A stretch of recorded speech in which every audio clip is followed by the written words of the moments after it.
Et si votre mission de vie, c'était d'aider les autres avec vos dons psychiques? Alors, je sais qu'il y en a qui sont un petit peu en avance et qui se sont déjà posé cette question, qui rêvent de se reconvertir. En général, il y a à peu près 2 personnes sur 3 qui ont envie d'en faire un vrai métier et qui envisagent de se lancer d'ici peut-être 2 ou 3 ans.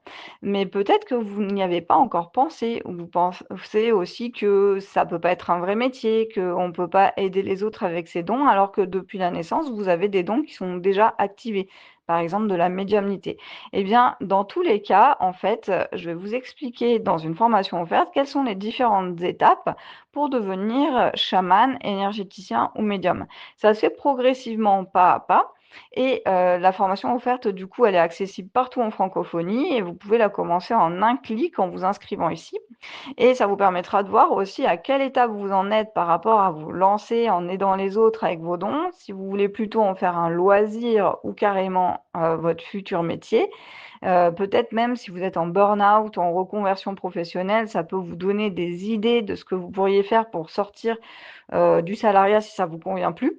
Et je vous raconte aussi mon parcours personnel parce que depuis 2011, en fait, c'est vraiment ça qui m'est arrivé. Je suis passée par ces étapes et j'ai même écrit un livre qui s'appelle L'étoile cristalline, dans lequel je vous partage en fait toutes les étapes pour pratiquer les rituels qui vont vous permettre de devenir chaman ou médium et d'aider les autres. Donc je vous laisse vous inscrire, c'est à vous de jouer. Ciao, ciao!